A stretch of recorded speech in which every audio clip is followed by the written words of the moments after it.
The average American now carries 23 extra pounds. Heart disease and stroke will claim the lives of 460,000 American women. 69 grams of fat.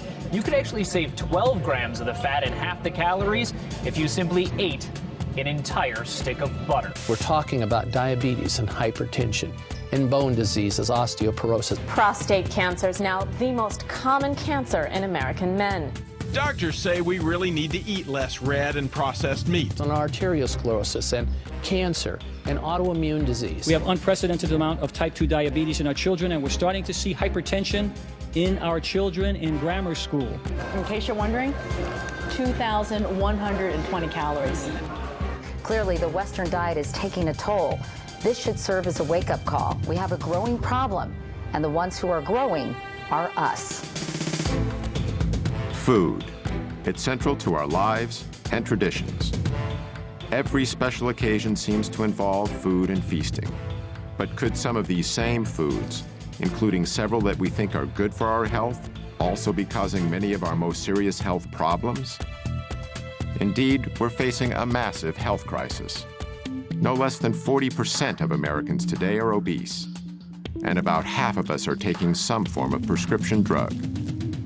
The best-known statin drug, Lipitor, is the most prescribed drug ever in the world. Almost 1 in 5 American 4-year-olds are now considered to be obese. Though Mexican-American and African-American children are still more likely to be overweight.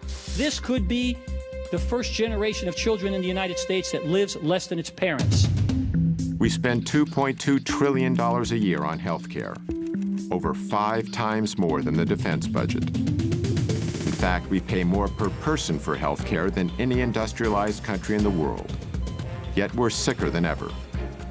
You see, there's no money in healthy people, and there's no money in dead people. The money is in the middle. People who are alive, sort of, but with one or more chronic conditions. Obesity, diabetes, heart disease, high blood pressure are all diet-related health issues that cost this country more than $120 billion each year. Every minute, a person in the U.S. is killed by heart disease. 1,500 people a day die from cancer. Combined, these two diseases kill over 1 million Americans every year. Cases of diabetes are skyrocketing, particularly among our younger population. Diabetes. Life-threatening diabetes. 1 out of 3 people born in the U.S. today will develop this crippling condition during their lifetime. Millions of others suffer from a host of degenerative diseases.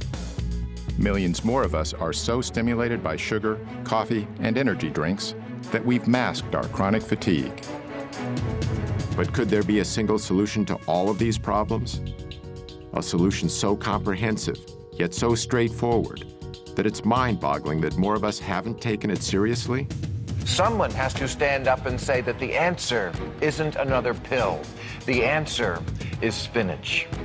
A growing number of researchers claim that if we eliminate or greatly reduce refined, processed, and animal-based foods, we can prevent, and in certain cases even reverse, several of our worst diseases. They say all we need to do is adopt a whole foods, plant-based diet. It sounds almost too simple to be true.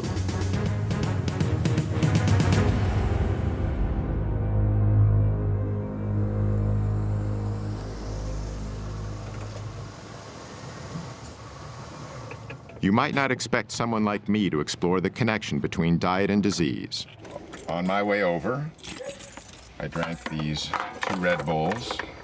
I also had a 12-ounce Coke and another half of a 12-ounce Coke.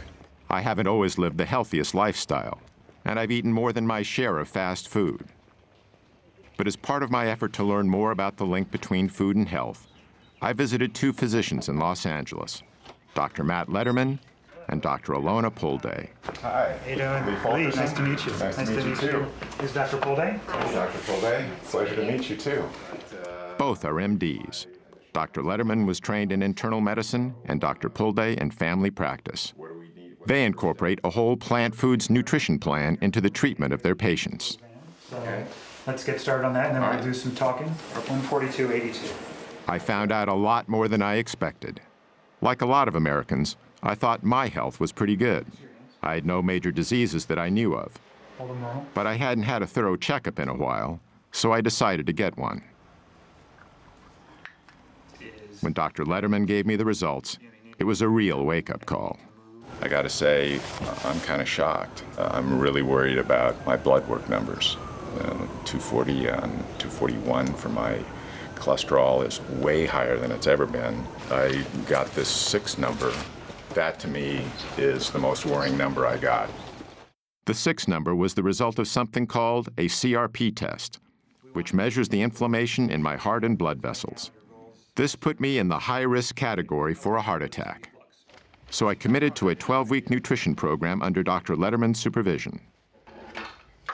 The plan was to treat my health problems by eating a whole foods, plant-based diet.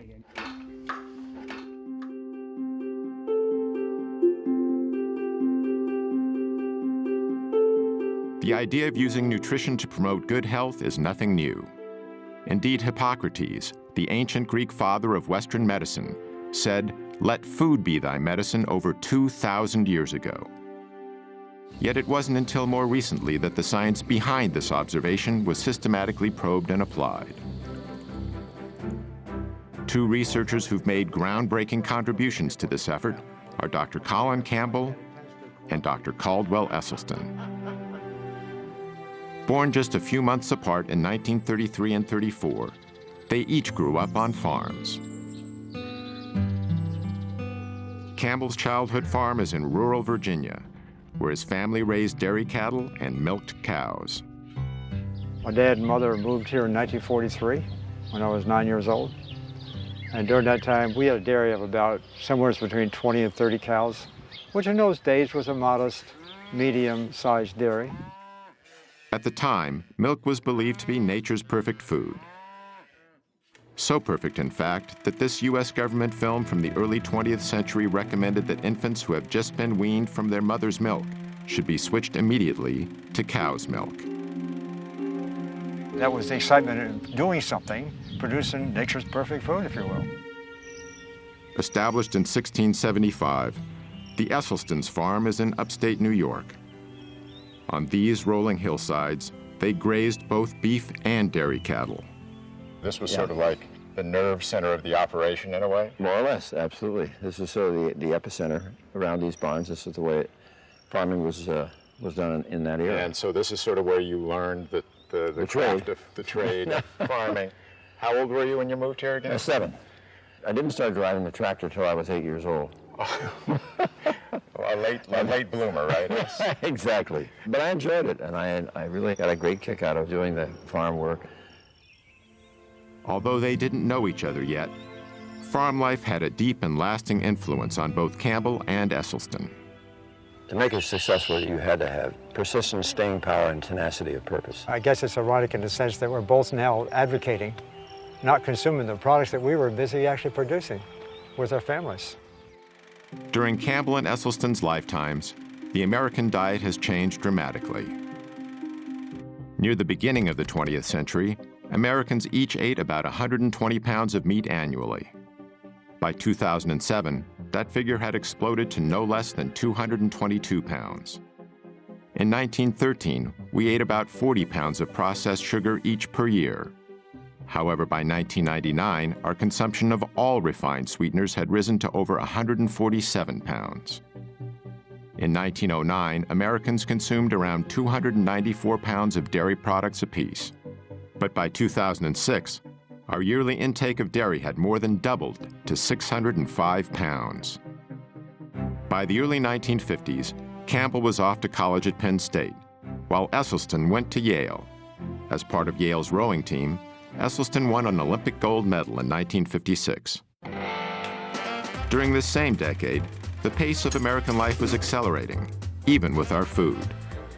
The late 50s was the heyday of the drive-in burger joint.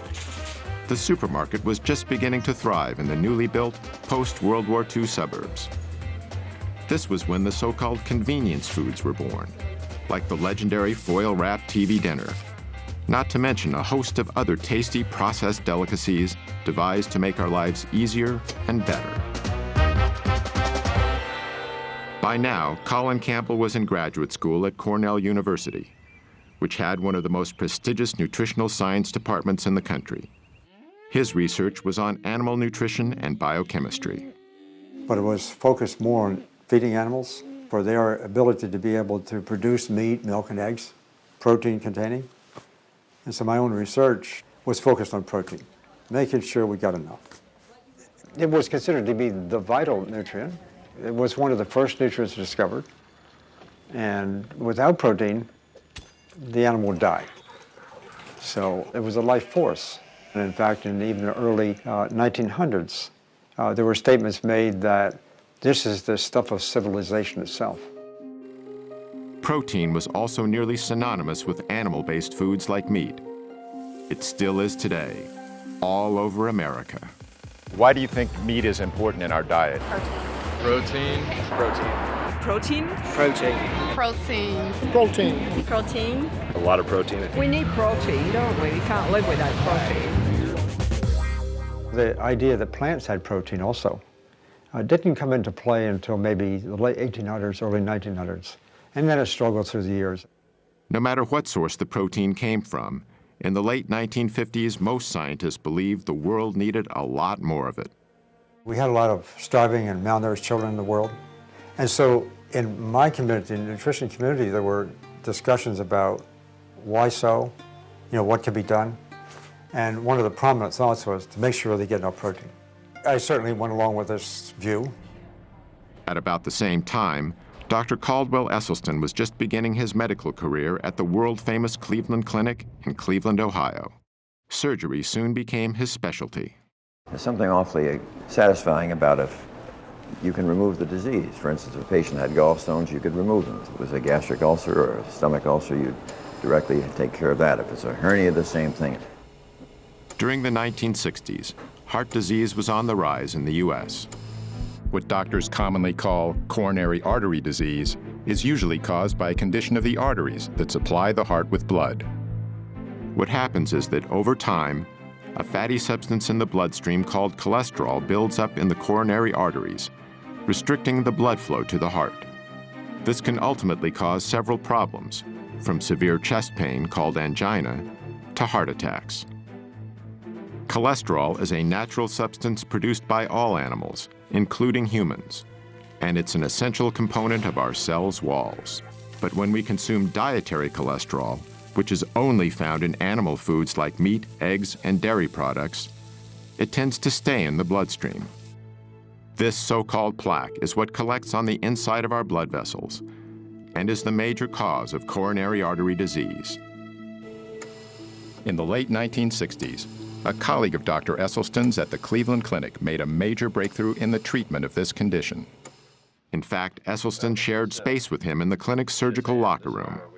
His name was Dr. Rene Favillaro. Rene really sparkled in the operating room, and in 1967 he did his first bypass graft at the clinic, coronary artery bypass graft. This revolutionary new procedure was accomplished by removing a vein from the patient's leg, then stitching it on the heart's blocked coronary artery to allow the blood to flow around or bypass the blockage. Today, over 500,000 Americans go under the knife annually for heart bypass surgery, costing around $100,000 apiece. These operations alone constitute a staggering total of nearly $50 billion.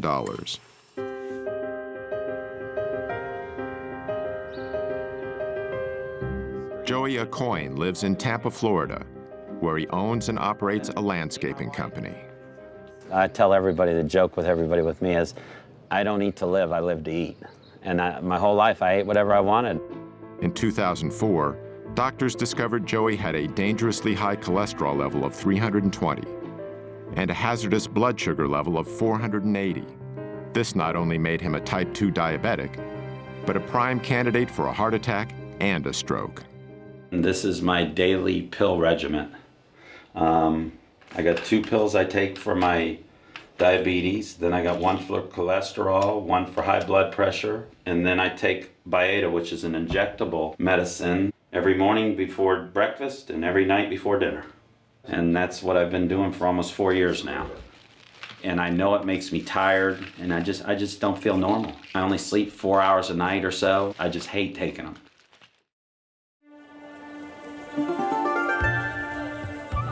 In the mid-1960s, Dr. Campbell was in the Philippines, trying to get more protein to millions of malnourished children. To keep costs down, he and his colleagues decided not to use animal-based protein. The program was beginning to show success.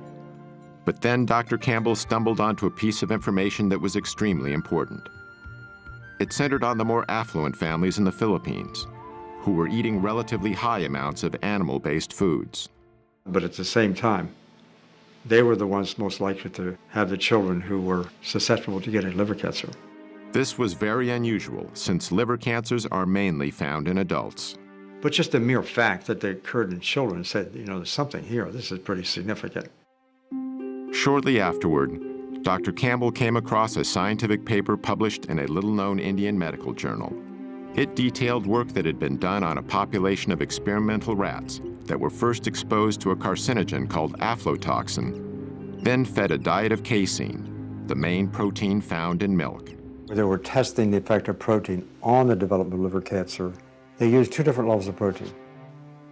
They used 20% of total calories, and then they used a much lower level, 5%. 20% turned on cancer, 5% turned it off. This Indian paper, together with what Dr. Campbell had learned about increased liver cancers in children eating animal-based foods, combined to create a decisive moment in his work and his life. Because we learned that animal protein was really good in turning on cancer. During the same time, the way Americans ate was changing, again. The number of fast food franchises was exploding, as more and more overscheduled Americans began using them as a convenient way to feed themselves and their families. While the fast food revolution was sweeping the nation, the rate of cancer deaths in America was continuing to rise. As a result, in 1971, President Richard Nixon initiated a program that was dubbed the War on Cancer. We are here today for the purpose of signing the Cancer Act of 1971. And I hope that in the years ahead, that we may look back on this day and this action as being the most significant action taken during this administration. On the front lines of this new war was Caldwell Esselstyn. By 1978, he was chairman of the Breast Cancer Task Force at the Cleveland Clinic. Yet he soon began to doubt the medical procedures he was using. No matter how many of these operations I was doing for women for breast cancer, I wasn't doing one single thing for the next unsuspecting victim. So Dr. Esselstyn started investigating the global statistics on breast cancer. One of the facts he discovered was that the incidence of breast cancer in Kenya was far lower than it was in the United States. In fact, in 1978, the chances of a woman getting breast cancer in Kenya were 82 times lower than in the U.S. Dr. Esselstyn was even more surprised by the numbers he discovered for some other types of cancer. In the entire nation of Japan, in 1958, how many autopsy-proven deaths were there from cancer of the prostate? 18. 18 in the entire nation. That, to me, was about the most mind-boggling public health figure that I think I'd ever encountered.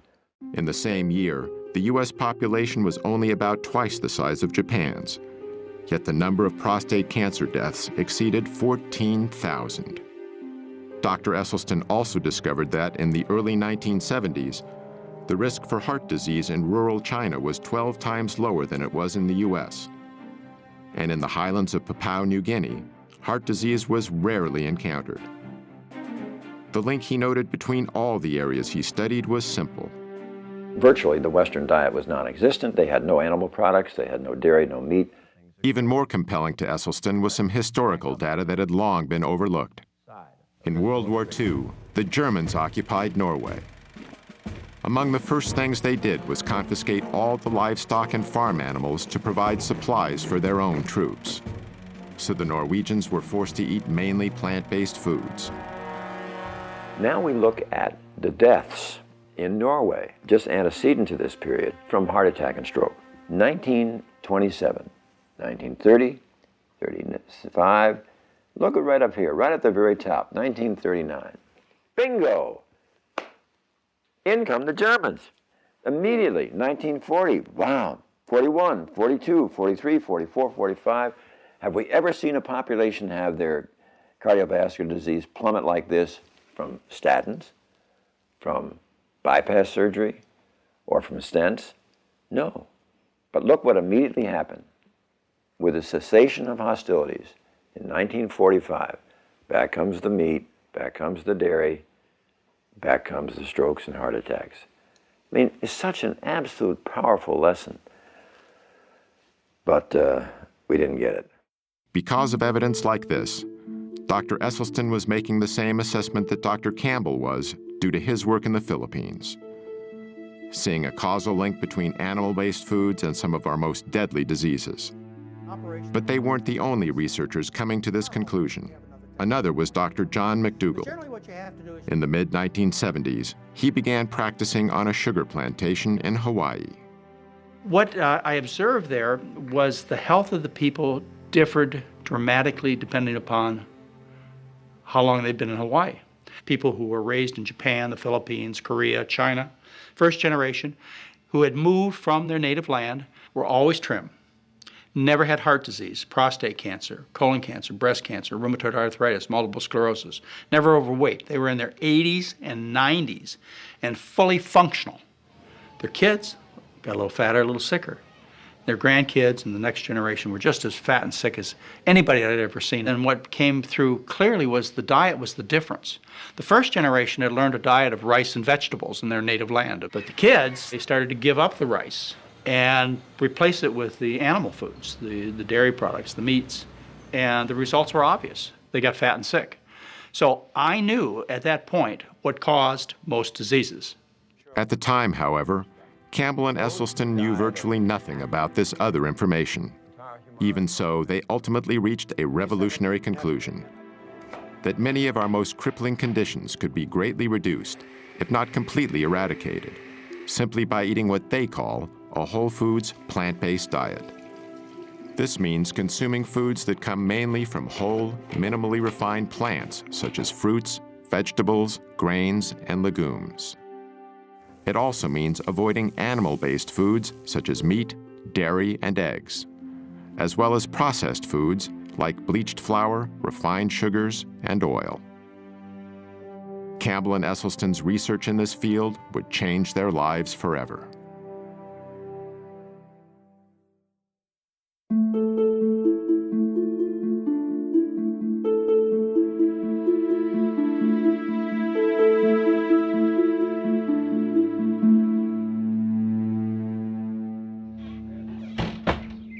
Went through your preliminary form. The goals that I have, tell me if I'm missing any from you, were eliminate your shots and medicines. You want to get off this stuff.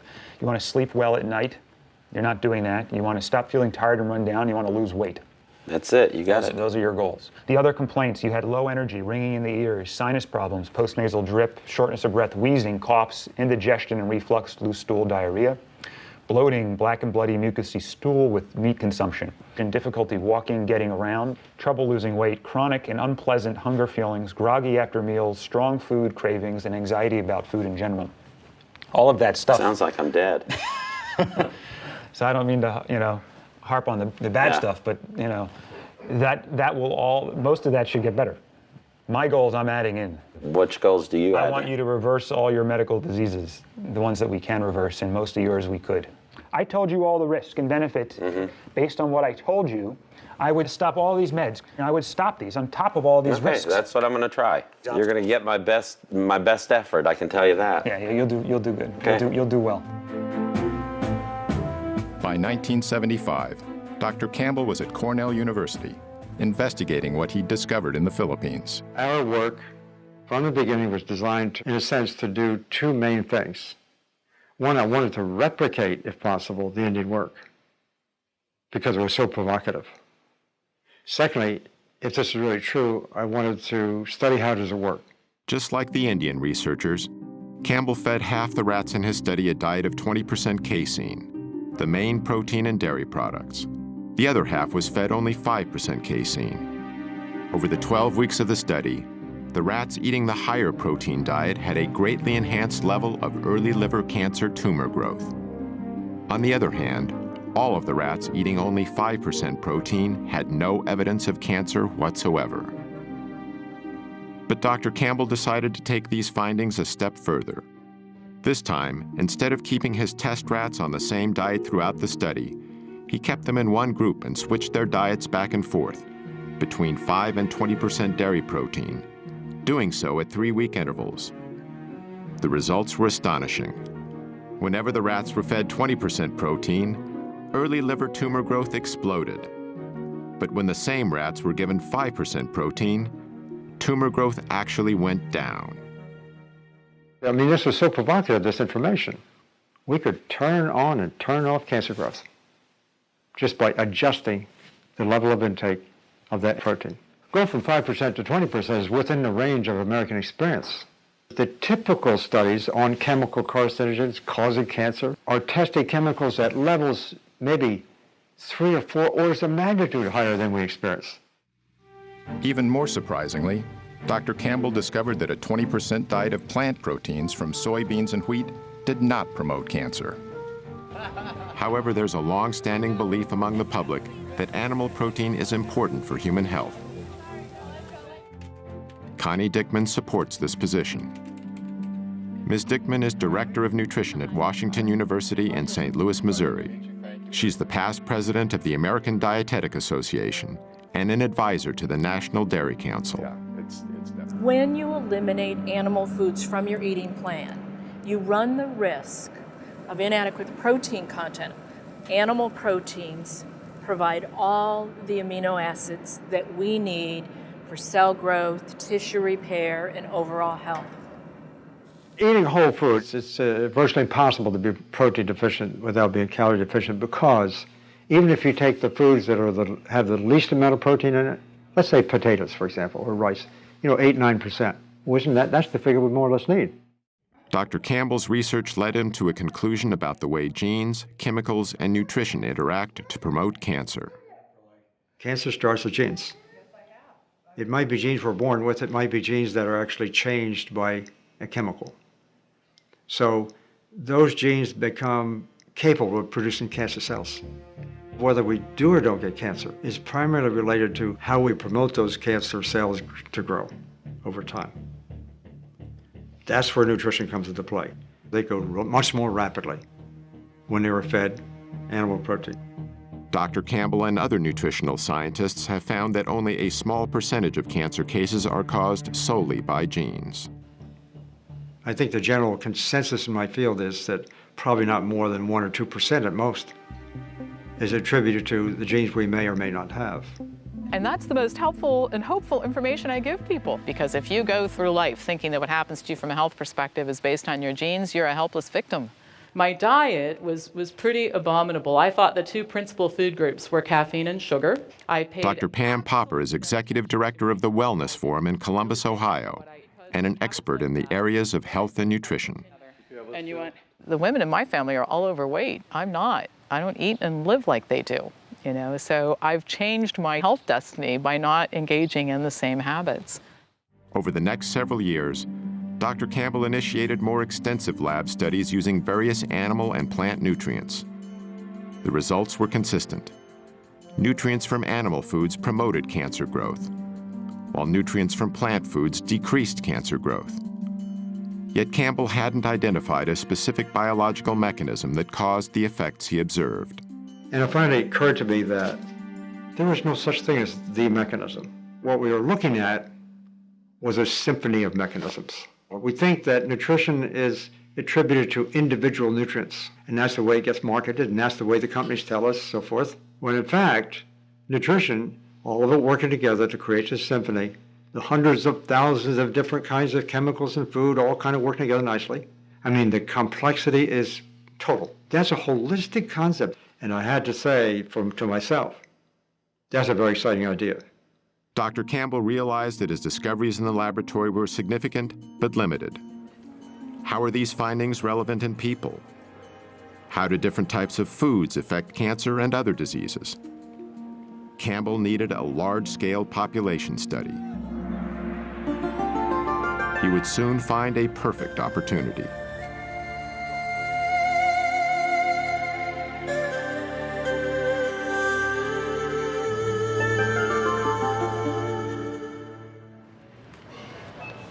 So mangoes are really good. They flavor things really Okay. nicely. That's something you want to get a riper one. Dr. Matt Letterman and his wife, Dr. Alona Pulde, are among a small but growing number of physicians who use a whole foods, plant-based diet as a primary treatment for their patients. From shopping with patients to teach them how to read nutrition labels. And I don't care what it says on the front, the back, or the sides. Look at the ingredients. Okay. And that's all I care about. To showing patients how to prepare meals. They are not your typical MDs. Doctors Letterman and Pulde use food as treatment because they feel it's the best medicine available. Medicine that not only makes their patients feel better, but that truly improves their health. In 1973, the U.S. Congress passed a new farm subsidy bill. Among other things, it included incentives that encouraged a massive increase in corn production. One of the major byproducts of this enormous corn surplus was a low-cost sweetener called high-fructose corn syrup. Companies could add this sweetener to anything from soda pop to hot dogs, and then make these products widely available at low prices. Processed sugars and other refined foods are far more calorie-dense than the whole plants they're made from. The dramatic increase in their use is a major reason why our food has become richer. To evolutionary psychologist and author Dr. Doug Lisle, the consumption of unnaturally dense foods is the main cause for the epidemic of obesity in America. It isn't that people become more self-indulgent. It isn't because they're lazier than they ever were. What's happening is that their mechanisms of satiation are being fooled. The process starts with a range of receptors in our stomachs that help us gauge how much food we've eaten. These include stretch receptors to help measure the sheer volume of food in our stomachs. We also have density receptors to help determine the caloric density, or what we more commonly call the richness of our food. For instance, 500 calories of natural plant food fills the stomach completely, triggering both our stretch and density receptors to signal our brain that we've had enough to eat. But 500 calories of unnaturally rich or processed food fills the stomach far less, deceiving these receptors into telling our brain that we need to eat more. Even worse is 500 calories of oil, which is almost pure fat and barely triggers any response at all. The problem with weight management in humans is that if you make these foods completely artificial, which we do today, you wind up with a problem that people have to overeat just to be satisfied. But why do these concentrated foods that are so harmful to us give us so much pleasure? Dr. Lisle says the answer is related to a system called the motivational triad. This is a trio of biological mechanisms that nature has designed into every creature on Earth so they can survive to pass their genes on to the next generation. The first leg of the motivational triad is pleasure seeking. And primarily two things are the cause of that, and those two things are food and sex. So in the case of a great white shark, it's basically got a neon sign flashing across its forehead saying food, sex, food, sex, food, sex. Unless it's a male, then it says sex, food, but it's pretty much the same thing.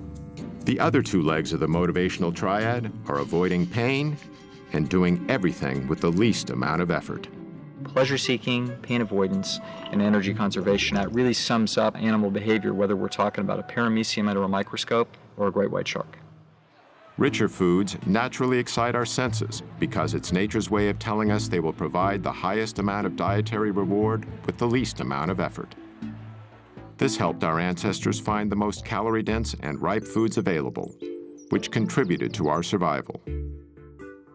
But in today's environment, we can artificially increase calorie density well beyond what our ancestors would have found in nature. The resulting foods give us a hypernormal amount of pleasure, leading us into something Dr. Lisle calls the pleasure trap. What the pleasure trap is an interaction between our natural instincts, which are trying to tell us the right thing to do, and some kind of artificial modern stimulation that is piggybacking or hijacking that process.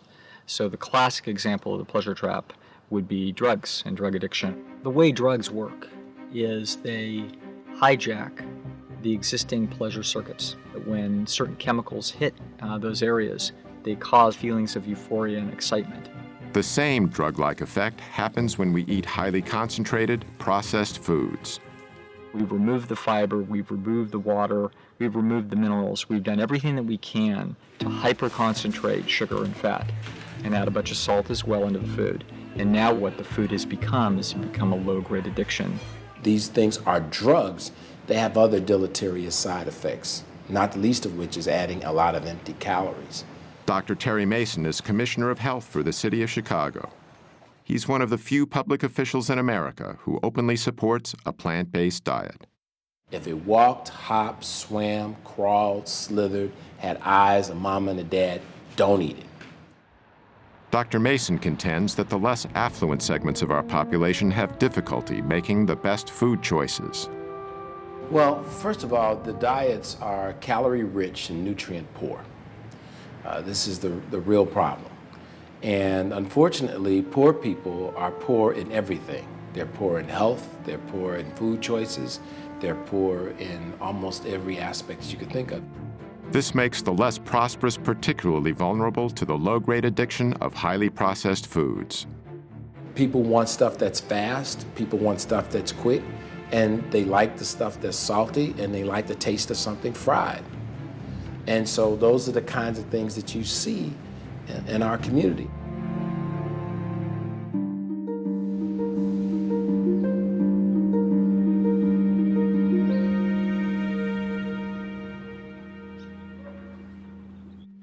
Sandera Nation lives in a quiet suburb in Cleveland, Ohio, with her 5 children.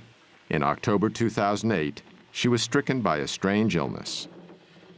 I want to say something, but it's not coming out. I'm getting really shaky and sweats, and then I'm cold and I'm sick and I'm fatigued and my stomach hurts and everything, so I went to the doctor. And that's when they diagnosed me with hypertension and diabetes. Like Joya Coyne, Sandera was treated with expensive prescription drugs. I was in denial for a while. I heard what they said, but I was in denial, like, I still ate things I shouldn't have. I didn't really get the education that I needed to know.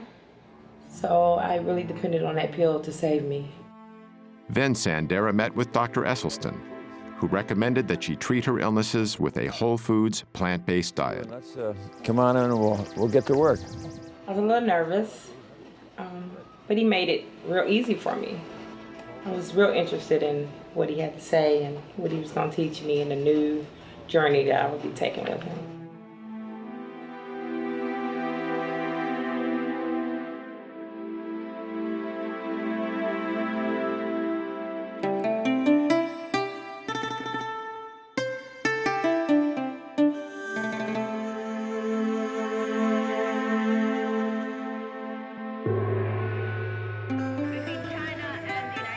In 1974, Chinese Premier Zhou Enlai was hospitalized with bladder cancer.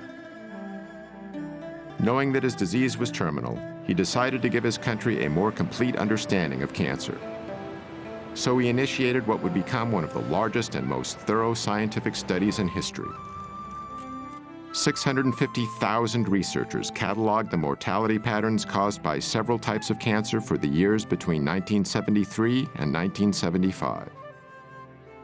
The study encompassed every county in China and over 880 million people. Zhou died in 1976, years before his study was complete. Okay, and you'll need how many shirts then? Probably 3? Yeah. Okay. Zhou Enlai's cancer study would ultimately have a major impact on what Dr. Campbell himself has called the capstone of his research.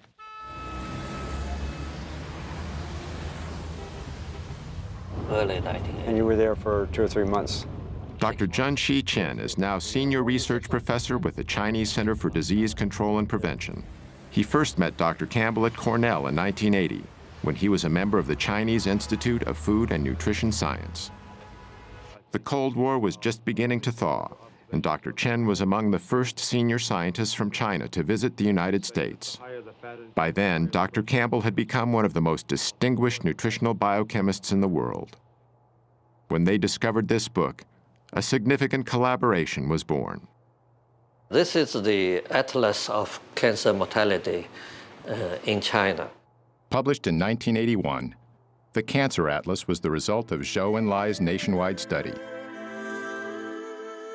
It showed a highly unusual geographical distribution of different types of cancer in China, which tended to be clustered in certain hotspots. The same was true with cancer after cancer, and the counties with the highest levels were often far greater than the counties with the lowest levels. So, for example, esophageal cancer, according to this cancer map, the mortality has 400-fold difference among different counties in China. That's huge. Yeah, and I understood that in the United States, only several-fold difference. Maybe twofold is another. That's all we see. Yeah. So that caught our attention in terms of why. Because they are all Chinese. Genetically, they are all the same. And why they have so much difference in single cancer mortality. So we believe it has to be related to the environment, the big environment. And from our professional perspective, of course, it's diet and the nutrition. Dr. Chen, he said, why don't we just go there and do a study? For Dr. Campbell, it was the opportunity he'd been looking for. Among other things, he could examine how his observations about liver cancer in Filipino children and the findings from his lab studies applied to a large human population.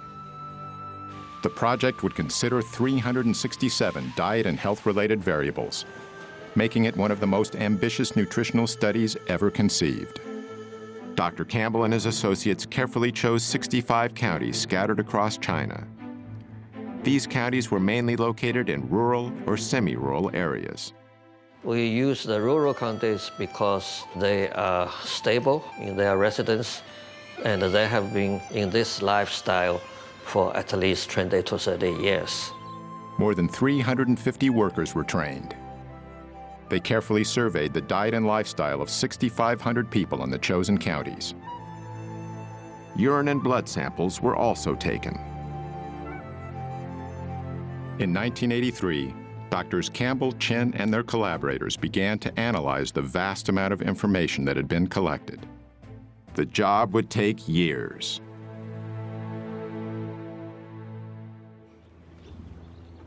After 8 weeks eating plant-based foods, Joe Coyne was still off all his medications.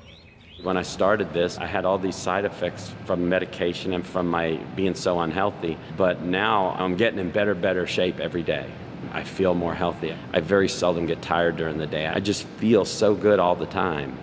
This is a scale that I weigh myself on, and it started about 8 weeks ago, way up here around 218, 220, and now it's bouncing between 180 and 185. None of my belts fit. This one here, I actually had to have 2 new holes punched in because I like the belt so much. Nothing fits, I gotta go shopping. It's just everything, all my clothes. A good problem to have. It's been fun for him because I think he's learned, in addition to the fact that he's seeing such great results, that he loves it. I don't think he'll go back to this old ways. He feels too good, and he likes, even if he started to go off a little bit, he feels too good, his energy's too good, he looks younger. And the fact that he would have to go back on all the meds, if he did, I think that that's a huge motivation for him to maintain the lifestyle.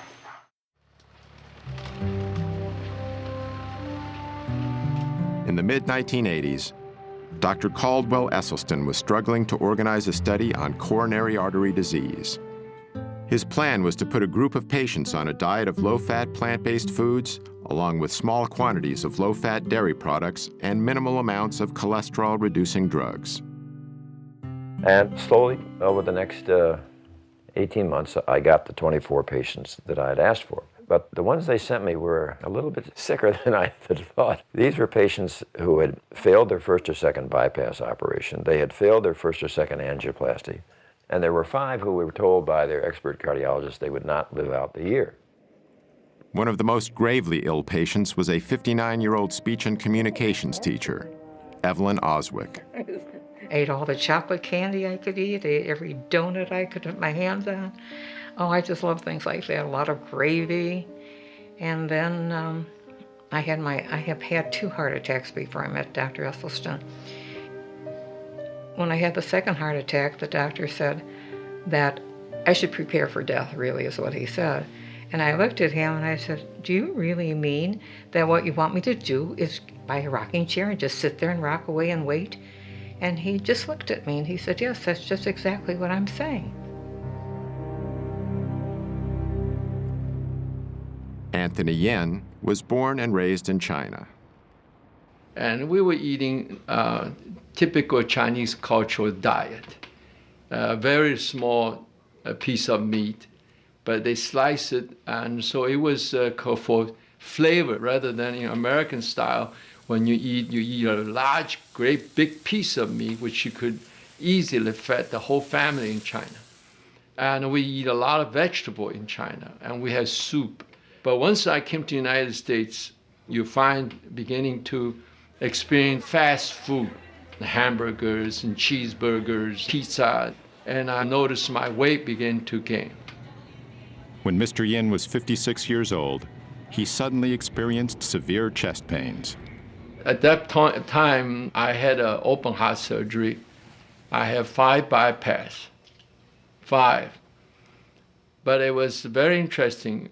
About a week later, I felt my chest tighten up again. So myself and my wife went to see Dr. Esselstyn. I saw every one of these patients myself every 2 weeks for the first 5 years. And at that visit, we would get a full cholesterol lipid profile. We would get blood pressure, weight, and I would go over every morsel they ate. By using simple foods as the main treatment for his patients, Dr. Esselstyn was bucking a high-tech, high-cost system that was deeply entrenched in both big medicine and big government. Behind my back, I got to be known as Dr. Sprouts. But I've always liked a challenge.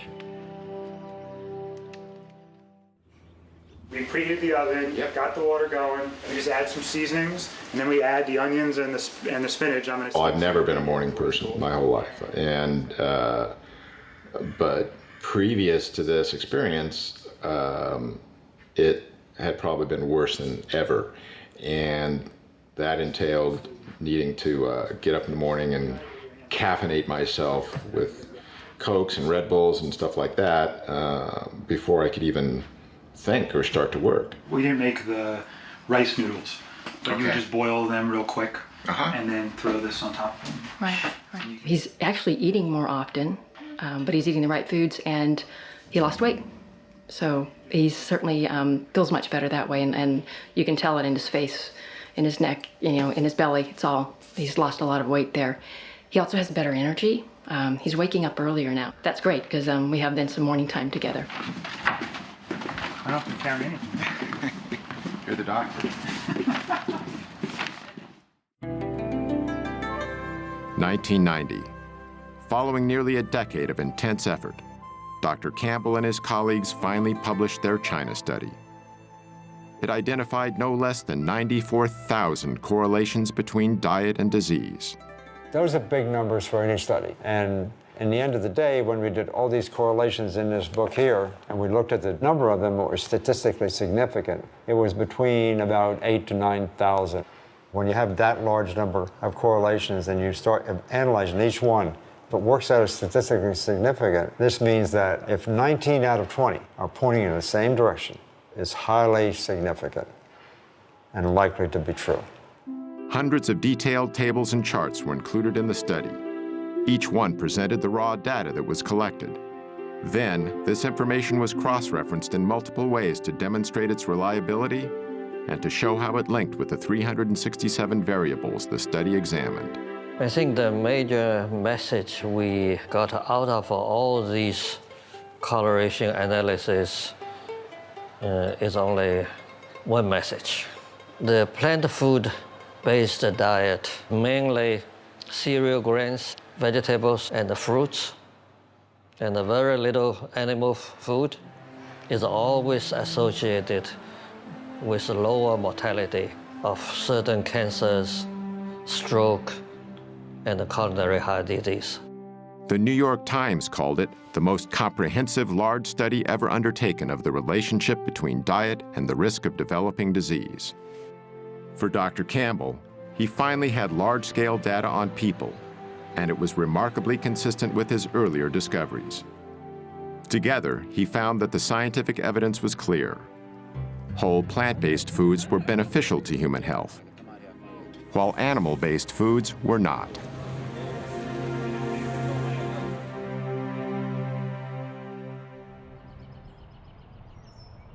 Sandera Nation's journey to better health wasn't easy at first. It was a little hard because I've been eating fatty foods and grease and everything 38 years, as long as I can remember. So it was kind of hard to go from that to changing the next day completely. I started a journal for maybe the first 3 weeks. Write down my feelings and emotions, what I felt like, so that other people could know it's okay to feel that way. Along the way, Sandera had strong support from Dr. Esselstyn and his wife, Ann. They keep in touch, and they're like, we haven't forgotten about you. And I know they haven't. I really feel here that they haven't. I went to Walmart this day. I had wanted a Subway sandwich, and I said, I'm going to get me that meatball sub. I then received a call while I was at Walmart from Mrs. Esselstyn, as if they knew I was weak at this moment. She stated, promise me you will not eat anything from Walmart. Gave me chills to know that she called at that moment. Therefore, I left the store without getting that meatball sub. While Dr. Campbell was publishing his China study, Dr. Esselstyn was getting some powerful data from the research he'd started in 1985. He began with 24 patients, but 6 had dropped out in the first year, leaving him with a total of 18. At the end of 5 years, we had follow-up angiograms, and 11 of the group had halted their disease. There was no progression. And there were 4 where we had rather exciting evidence of regression of disease. These results were astonishing. The diet produced something that medication and surgery never had before: actual reversals of heart disease. The biological mechanism that caused these reversals centers on the lining of our veins and arteries, the endothelial cells. They are the absolute life jackets of our blood vessels. You're young and you're a teenager, you're healthy. You could spread those out 1 layer thick and you'd have something that would cover 6 or 8 tennis courts. In 1988, scientists discovered that endothelial cells manufactured the gas nitric oxide. Well, what does nitric oxide do? Nitric oxide keeps our blood flowing smoothly without being sticky. It also helps to dilate constricted blood vessels during physical activity and inhibits the formation of plaque. And most importantly, nitric oxide is a powerful force for eliminating the inflammation that seems to go with this plaque. However, scientific tests have demonstrated that when we start eating the typical Western diet, our endothelial cells are damaged. When you're getting to be in your 40s and 50s and 60s and you've been slaughtering your endothelial cells, you don't have those 6 or 8 tennis courts. You may be down to 1.5 or 2, and they can't protect you.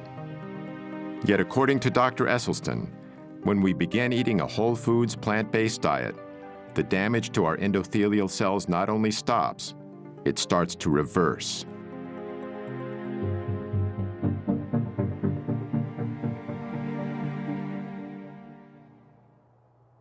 About 5 years into his study, Esselstyn made a small but significant change in his patient's menu. It started in 1990 when he read the glowing review of Dr. Campbell's China study in the New York Times. Dr. Esselstyn saw that and invited me to come to a conference he was organizing in Arizona. These 2 revolutionaries, who up until then had been on similar but separate paths, finally met face to face. On the one hand, I'm coming from the scientific route, getting some ideas. He's coming from the clinical route and doing some dramatic research. Here's the science, here's the clinical evidence. Put the two together is amazing.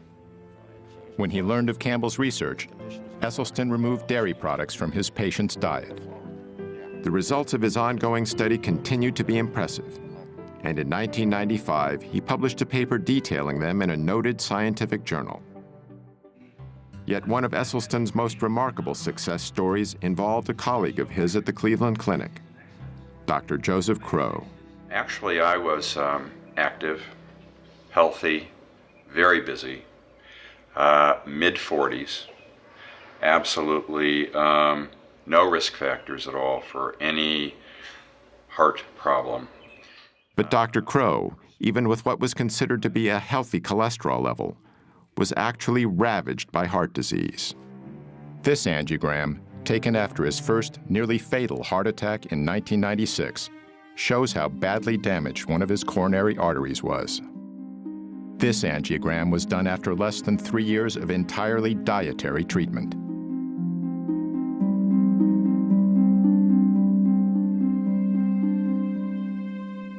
Dr. Crowe is fortunate. In 25% of cases, sudden death is the first and only sign of coronary artery disease. Of Dr. Esselstyn's original 18 patients, all survived the initial 12 years of the study. Today, 14 patients are still alive, over 2 decades after the study began. The thing about Essie, although he's always very pleasant, when you said, I'm going to be on this program and I'm going to stay with this diet, you stayed with the diet or there was the door. You had no choice. I mean, his smiles are wonderful, but he is very stern, you know. That's why I'm still living. But, you know, he's just a wonderful man. And I look at the pictures, some of my pictures years ago, 20 years ago, actually looks older than today. The only thing is I lost more hair, you know. Anthony and the other male patients also noted another change. When you're young, when you're a teenager, you see a female and so on, it gets kind of excited. And the first reaction physically, you know, it gets attention, you know. Raise the flag, I call it. This happened to us. All the other Dr. Esselstyn's, I call them all the guinea pigs. The flag still rises. Talking to your doctor about ED may be the last thing you want to do, but it's definitely a conversation worth having. I'm a practicing urologist and have been so for the last 25 years. And erectile dysfunction is actually the first clinical indicator of generalized cardiovascular disease. It's the canary in the coal mine. It's the thing that lets you know that you have some significant endothelial and vascular disease much earlier than will a heart attack or something like that. We have to stop thinking of the body like it's compartmentalized. It really isn't. The blood goes everywhere in the body. And so if you have vascular disease anywhere, you have it everywhere. Despite the apparent success of the dietary approach, some critics say eating this way is extreme. Now, with the Western diet, this guarantees there are going to be, what, 500,000 people in this country this year who will have to have the front half of their body divided, their heart exposed, then veins will be taken from their leg and sewed on their heart. Some people would call that extreme. Dr. Esselstyn has now successfully treated over 250 patients with heart disease, using almost exclusively a whole foods, plant-based diet. Heart disease, as far as I'm concerned, is an absolutely toothless paper tiger that need never, ever exist. And if it does exist, it need never, ever progress.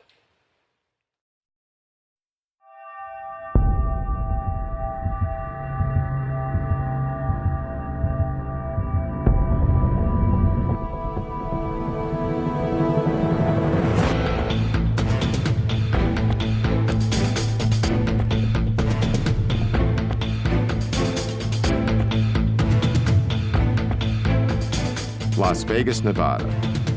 At the Extreme Couture Gym, we found an extraordinary plant-based athlete, Ultimate Fighter champion Mac Danzig. In the mixed martial arts world, strength, toughness, and endurance are of paramount importance, and Mac has them all. I had cut dairy out of my diet when I was about 18 years old. because I had a ear, nose, and throat allergy to dairy, and I was getting a lot of ear infections and things like that.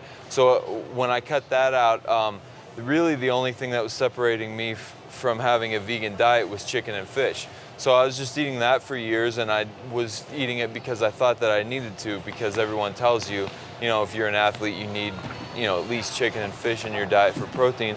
Something that's just one of the myths that's been perpetuated for a while. All it took was me cutting the chicken and fish out, and I did it cold turkey. I think a lot of people, stereotypically speaking, think someone that's a vegan is like some skinny hippie type of person. And I'm not necessarily trying to break the stereotype. I tried the diet for my own personal reasons, and it worked for me. I feel like I have more energy now that I don't eat the meat products, and I also feel like I recover better in between my workouts. I'm not trying to be part of some exclusive club or anything like that. I'm just doing my thing, and don't plan on eating meat or dairy or anything like that for the rest of my life. This guide is called the Type A Planning Guide. Now, it includes foods that are found in the basic 4 food groups, because we are concerned about the total daily needs, and this is a part of it. We must serve 1/2 pint of fresh fluid milk to provide calcium, riboflavin, and the other nutrients that are needed for our children. For decades, the dairy industry and U.S. government have been saying that milk is good for our bones. While all whole foods contain calcium, an essential nutrient for bone health, it is argued that we need the higher amounts found in dairy. Children and aging women in particular have been singled out to drink more and more and more milk. What do you think the most important nutrient we get from dairy products is, like milk? Calcium. Calcium. Calcium? Calcium. Calcium. Calcium. Or calcium. Calcium. The science in terms of dairy's role in healthy bones is pretty strong. And in fact, the National Osteoporosis Foundation, of course, utilizes that science in their recommendations. Osteoporosis is a degenerative bone disease, which has been widely linked to a lack of calcium. If this is true, nations with a high intake of dairy products, which are a major source of calcium in a westernized diet, should have low levels of osteoporosis. But according to a study done by a distinguished Harvard researcher, nations with high levels of calcium intake tend to have high levels of hip fractures, which is a key indicator for osteoporosis. And so, in fact, the higher the dairy consumption, the higher the rate of osteoporosis. Exactly the opposite of what the dairy industry has been telling us for so long. One of the primary mechanisms for that is that animal protein tends to create an acid-like condition in the body called metabolic acidosis. To combat this condition, the body draws upon its most readily available acid buffer, namely calcium in our bones. As the calcium is extracted to neutralize the excess acid, our bones are weakened. In defending the health benefits of milk, many national health organizations now recommend that we consume low-fat dairy products. It can be milk, it can be yogurt, it can be cheese, it can be anything made from milk. But again, the important message, it's a message that comes from the American Dietetic Association, the National Osteoporosis Foundation, cancer, heart. We're all in the same page. It needs to be low fat or fat-free. So as the fat is taken out, the protein becomes a larger proportion of the total. So they become higher in protein, lower in fat. And when we compare these high protein, low fat milk products, for example, with prostate cancer, the relationship is as strong as it is for cigarette smoking and lung cancer. Most of these animals here are what we call heifers. They're the young females, not yet cows. So they haven't had their first calf yet. Haven't had their first calf. So they have to have their first calf before they can Once lactate. they come into lactation, they almost keep them these days. They keep them pregnant continuously Exactly. for 3 or 4 years. Why are they eating grass now? Well, this is the last time in their lifetime they're going to see grass. After that, they're in the barn. They're standing there for the rest of their life. When I was young, we defended our product, promoted our product, because it was nature's most perfect food. And so I believe that. But it took on a slightly different twist as time passed. I mean, it's the most perfect food for cats. And trying to switch the milk of one species to another species doesn't make a lot of sense. Only 2 months into her treatment, Sandera was experiencing dramatic effects on her type 2 diabetes and hypertension. Since I've been on a plant-based diet, blood pressure's been wonderful. My blood sugars are in the 80s. It shocks me, 70s. And so I was alarmed when it was 60. I'm like, isn't that bad? It's 60, you know, and I talked to the diabetes educator, which is wonderful. She's like, no, that's a normal blood sugar. Your pancreas is working, it's reversing. Ironically, Sandera works at an outpatient facility for diabetics. Yet the treatment that was achieving success with her diabetes came from outside the established medical system. The positive results went far beyond Sandera's chronic diseases. Mentally, not having the sluggishness, the fear of the disease progressing, because I feel I'm in control and I have power of taking it back the right way now. So mentally, I feel great. I'm eating the things I should eat. And the one thing that is true that Ann said to me, you really start tasting the real taste of what you're eating. Because I eat a peach and you'll think, I was in heaven with my white peaches. I get to eat. And it feels good to be able to eat, bringing the sugar down, you losing the weight, your whole everything changes. You know, I think we're a little dependent on, you know, our doctors and the medications. We should take a little bit more responsibility in checking out for ourselves. And speaking of doctors and medications, how does Sandera's regular physician feel about her new lifestyle? When I recently approached her about my blood sugars being so great, my question was, should I not take my medication? And she said, no, you still take your medications. And she said, what is that doctor trying to do?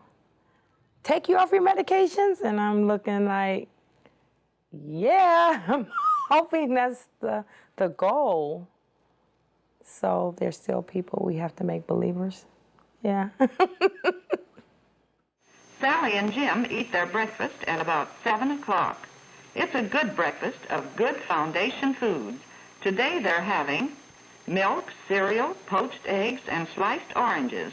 They are starting the day right. The key agency that sets nutritional guidelines for Americans is the United States Department of Agriculture. The USDA helps determine what foods are served to everyone from our soldiers in the field to our kids in their school cafeterias. These guidelines are also taught in our schools, influencing what our children will eat for the rest of their lives. Dr. David Klurfeld is a nutritional scientist and national program leader for human nutrition with the USDA's Agricultural Research Service. We've made dietary recommendations since the 1890s from USDA, and that was before we knew about vitamins and minerals. Subsequently, we've had different food groups, and we had the basic 4 and 5 and 7 and 12, and it varied as the science changed. Perhaps the best known of the food groups was the Basic 4, introduced in 1956 in a leaflet called Food for Fitness. The mainstay of nutrition education for over 30 years, the Basic 4 defined what an entire generation of Americans believed was healthy to eat. The 4 food groups was replaced in 1992 by the Food Pyramid, then updated by My Pyramid. These guidelines recommend 3 servings of dairy products per day, and meat is still a primary source of protein. In following My Pyramid, a 15-year-old girl can eat a daily menu consisting of a bowl of Lucky Charms with low-fat milk and a glass of orange juice from concentrate for breakfast, cheese-flavored crackers for a morning snack, a cheeseburger on a whole grain bun with French fries and a Coke for lunch, chocolate pudding and grapes for an afternoon snack, and chicken nuggets with a biscuit and canned green beans for dinner, with low-fat ice cream for dessert. I see now what's happening with the way that we feed many of our children and our school systems. We shouldn't be surprised that we're seeing childhood obesity at the rates that we're seeing it. Dr. Neil Barnard is a medical researcher and president of the Physicians Committee for Responsible Medicine. Well, the problem is when a kid is pulling his tray down the school lunch line, you see federal policies in action. There are burgers topped with cheese, the milk is heavily subsidized, but the vegetables and fruits, a little bit harder to find.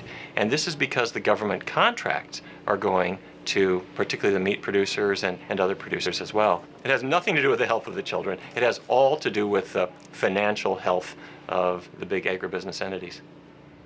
What we have with the USDA is it's really a farmers advocacy organization, and okay, let's have one.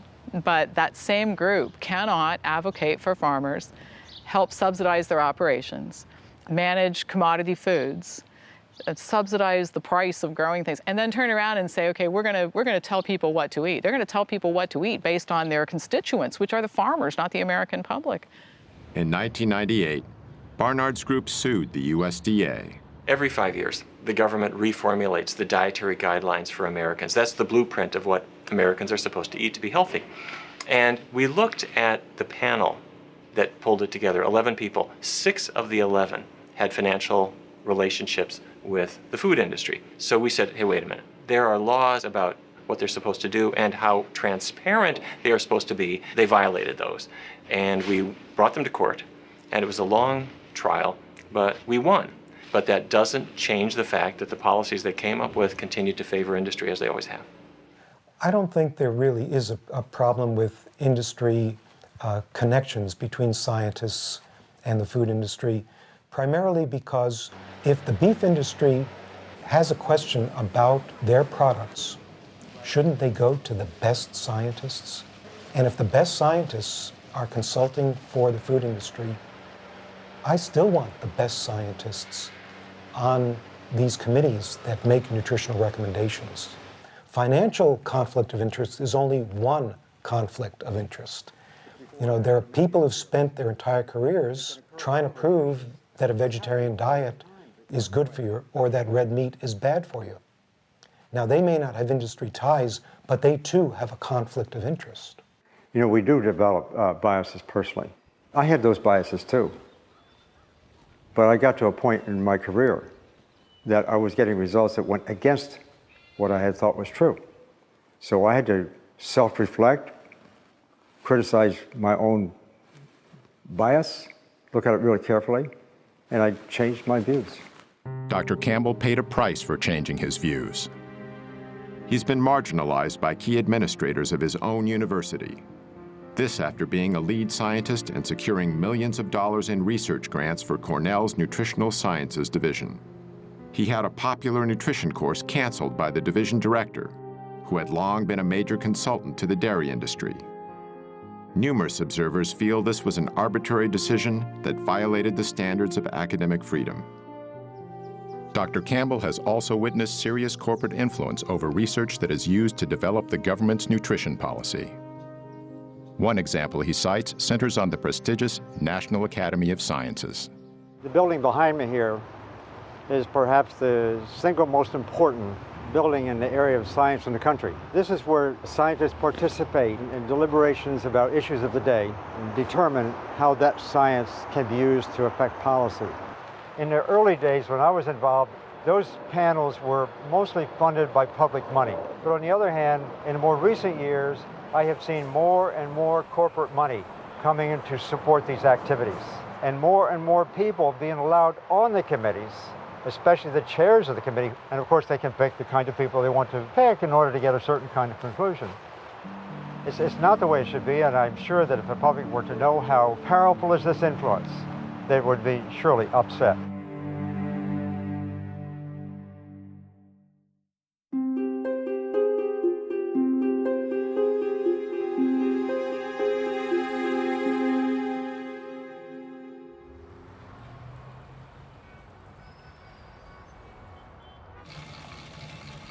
I had been a runner for 14 years, in fact, a marathoner. 47 years old, at the top of my game. In 1982, Ruth Heydrich's running career came to a sudden stop when she was diagnosed with breast cancer. After a mastectomy, her doctors recommended chemotherapy and radiation to treat the cancer that had by then spread to her lungs and bones. Ruth decided to visit Dr. John McDougall instead. And I said, Ruth, I've spent my residency collecting information on diet and breast cancer. It's all in these files right here. Sit in my office and read through it and see what you think. He said, these are the studies that show what I'm trying to prove is that diet can reverse breast cancer. And she read it, and she comes out and she says, okay, I've changed my diet. She changed her diet. So he showed me how to eat, no added oils, lots of fruits and vegetables, whole grains. Ruth then started training for the Ironman Triathlon in Hawaii, which combines running a marathon with long-distance biking and swimming. I became obsessed. Kept up the running, of course, never stopped, and then added swimming, biking, and for good measure, lifted weights. And people were saying, you're crazy. You're a cancer patient. You should be resting. Doctors told me this. I felt so good. I felt fit, and I wanted to maintain that level of fitness. And I felt sure that if I had a healthy body and I was putting the right food into it, that I could beat this cancer. At the Ironman Triathlon, Ruth won a gold medal in her age group. Stuck with the diet, found out my arthritis disappeared, my constipation disappeared, my dandruff disappeared. No sign of depression, which you might expect with a cancer diagnosis. I felt renewed, invigorated, and out to show that diet is so much more important than anybody ever thought. Other women get over breast cancer, colon cancer, prostate cancer. There are people who have had metastatic prostate cancer all over the body who have gone through what we call spontaneous remission. In other words, they've been cured. And it's not the end of the world when you get this diagnosis. Some people get over it. Ruth did. So I'm still racing, still daily training. Now, how many people in their 70s are doing triathlons? Not very many. So that gives hope for all of us as we age, that not only will you stay healthy and beat the degenerative diseases that most people get, but you can start collecting medals.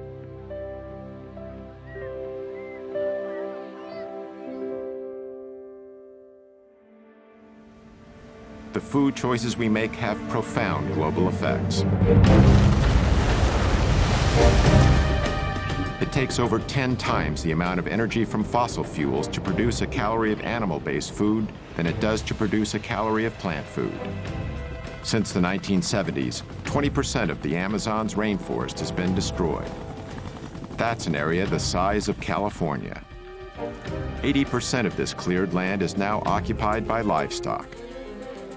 The world's cattle alone eat enough grain to feed 8.7 billion people, nearly 2 billion more than the population on Earth.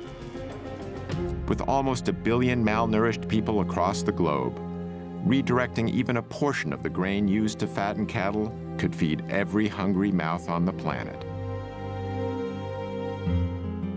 For Gene Baur, factors like these, combined with a deep respect for animals, helped convince him to adopt a plant-based diet. Mr. Baur is president and co-founder of Farm Sanctuary near Watkins Glen, New York. It provides a safe haven for animals that have been abandoned or abused. I grew up eating animals, like most people in our country, but once I started considering my food choices, I recognized that I didn't really want to eat animals. And the more I learned, the more I saw that I was healthier if I didn't eat animals, and that I had a much lighter footprint on our planet. The livestock industry is a greater contributor to global warming than the entire transportation industry, according to the United Nations. So by eating meat, milk, and eggs the way we are, we're harming our own health, we're slaughtering 10 billion innocent animals every year in the US, and we're destroying the planet. Statistics compiled from the United Nations and the World Health Organization demonstrate the profound global effect that diet has on health. These are the estimated amounts of animal foods produced in 9 countries, a figure that's closely related to animal food consumption. These are the numbers of deaths due to heart disease and cancer in the same countries. In the United States, the very same diseases continue to have a grave impact.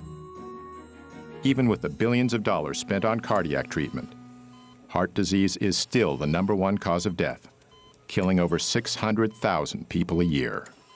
And the elephant in the room, when we talk about stents and heart bypass surgery, is the fact that, well, it's no question In an emergency, these procedures are absolutely life-saving. But when they're done electively, and these procedures do not protect from new heart attacks. Stents and bypass operations are used mainly to treat large arterial blockages. Yet according to many research studies, only a small percentage of heart attacks are caused by the largest buildups of plaque. The rest are caused by the more numerous, newer blockages that are far more inflamed and much more likely to rupture than the larger, older, more stable plaques. And so this is why those procedures don't treat the disease. They are treating symptoms. Dr. Esselstyn has been eating the same foods that he has recommended to his patients for over 25 years. One of his sons, Rip Esselstyn, used a plant-based diet to fuel a successful 10-year career as a professional triathlete. When Rip turned 34, he was ready for a career change and trained to become a firefighter.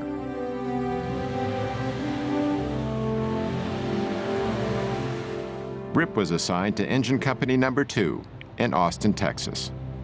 We're incredibly competitive here at the fire station, and we love making bets. So we were out on the porch one night, and we kind of made this little bar bet to see who had the lowest cholesterol level.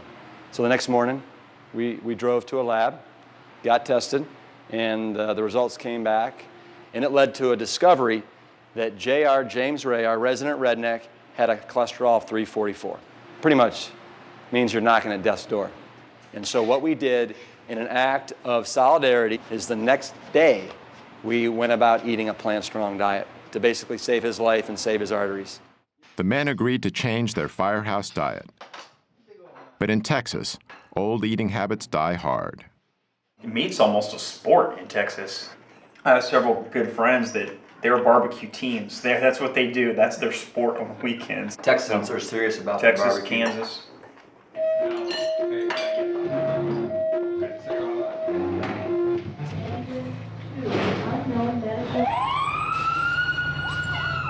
Well, guys associate being manly with eating meat.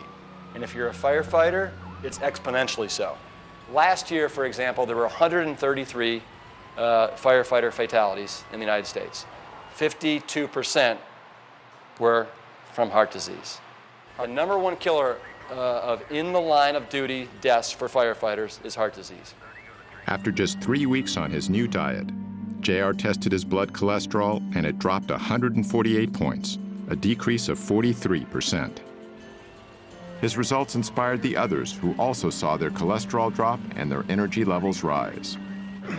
As firemen, they were not only helping themselves, they were in better shape to assist others. One of the things about being a firefighter is you don't have any idea what your next call could be. We may have a high-rise alarm where we have to go up 20 flights of stairs with air packs on, with all of our bunker gear on, with a high-rise pack on our backs. Anybody can go down the pole, but not everybody can go up, especially without their legs. And right there, you're talking about an additional 75 to 100 pounds that you have to carry up 20 flights of stairs. You have to have an amazing aerobic capacity and strength in order to do that. Real men eat plants. Real men eat plants. You know, as firefighters, everybody thinks that we fight fire, and we do. But over 70% of our calls are medical emergencies where we are responding to heart disease, hypertension, type 2 diabetes, rampant obesity. And so we see up close and personal basically the destruction that's being caused by the standard American diet. To me, the answer is just absolutely so simple it's criminal. And it's just people starting to take responsibility for their health and starting to eat more plant-based foods. It's that simple. After 13 weeks on a whole foods plant-based diet, it was time to get my results from Dr. Letterman. When you started, your weight was 231 pounds, Right. now 211 pounds. Okay, that's So 20-pound drop there. Wow. Your blood pressure was 142/82 when you started. It's now 112/70. Wow, All right. that's a big drop, That's right? a nice drop. Oh yeah, that's great. And it'll just keep dropping as you continue to do awesome. this. Your pulse was resting at 92 when you started. It's now down to 60. resting. Okay, cool. Your total cholesterol, though, went from 241 down to 154. What? Yeah, that was pretty amazing. 241 down to 154. 154? 154, yeah. It's really, and your LDL, which is your bad cholesterol, I think this is the most impressive, went from 157 down to 80. No way! Yeah, that's amazing, though, to drop almost in half. We did CRP last time, which is sort of the marker of the inflammation in the heart and the blood vessels, and that went from 6.0 down to 2.8.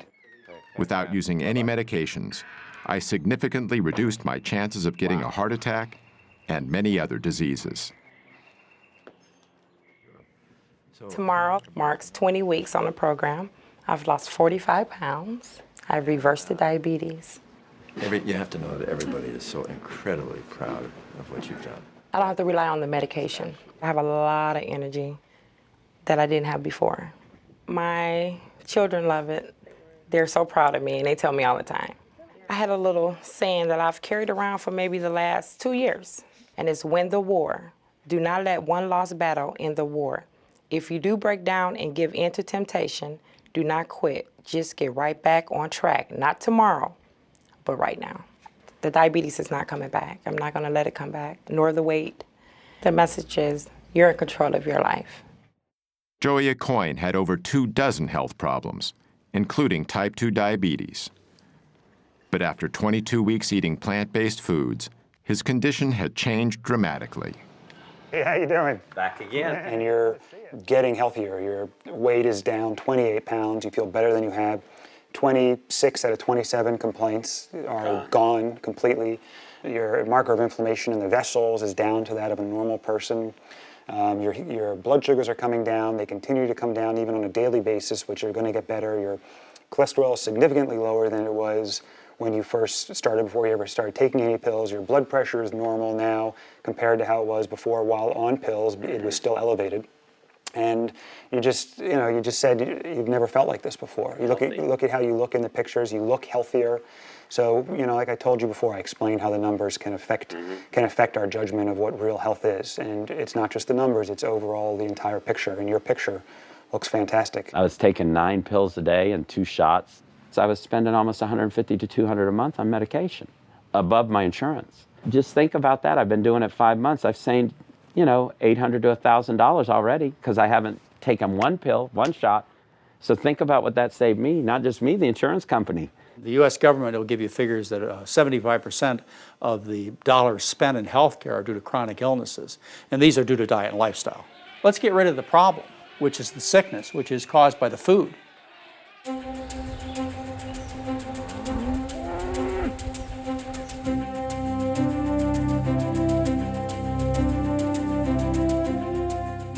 Now well into their 70s, Doctors Campbell and Esselstyn are both vital and active. They also continue to spread their message. If you carefully look at our school children, already the arteries to their brain, the carotid artery, is getting some intimal medial thickening.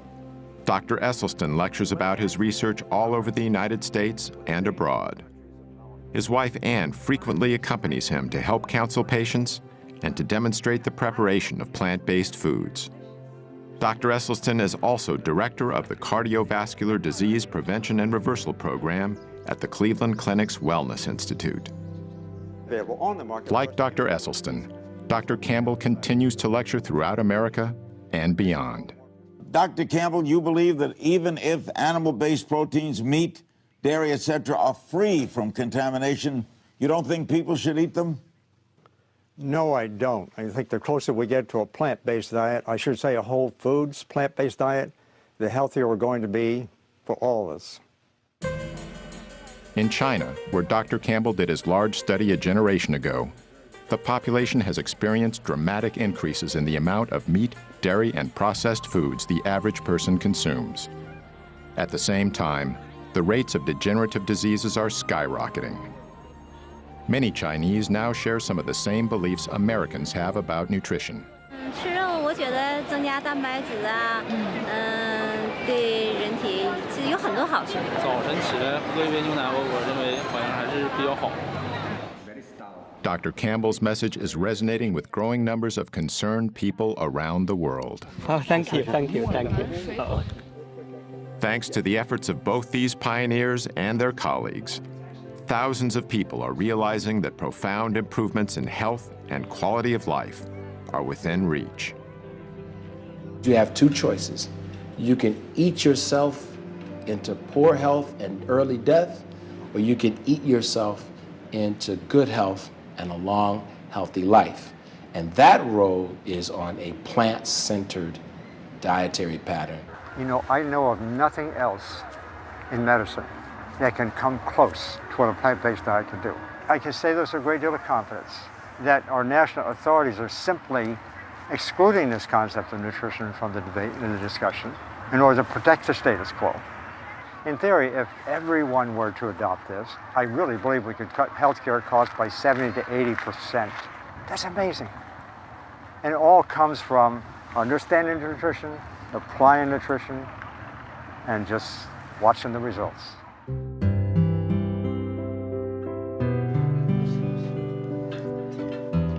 The greatest gift that you could possibly give to yourself and your family, not only those in your generation, but your children and your grandchildren, if you can make them be aware of the incredible power that resides within each of them to avoid life's most poignantly tragic and painful events. You just don't have to have those kinds of events. I believe with all my heart, if anyone listens to this, and they really should look at their refrigerator and look at their diet and give it a try. You lose weight and you'll be healthier. Nothing gonna lose if you just take a few weeks and try. You could see how easy it is. I'm not going to say it was difficult. Again, I made up my mind. This is what I'm going to do. I never felt like I wasn't getting what I wanted. So I didn't have ice cream. So I didn't have the donuts. So I ate something else. I can thank them in every way I can think possible, and my doctor, especially Matt, when they just can't understand what it's done to change my life. And it really has, not just mine, my family's, everybody's. It gives me shivers talking about it because it's so serious. It's a life-changing experience. You can be in control. And I stress this because there's so many things going on in my life that I'm not in control of. And that's my message. You can't control your outcome of your body. Eat to live and don't live to eat. You better get that. You better get that recipe.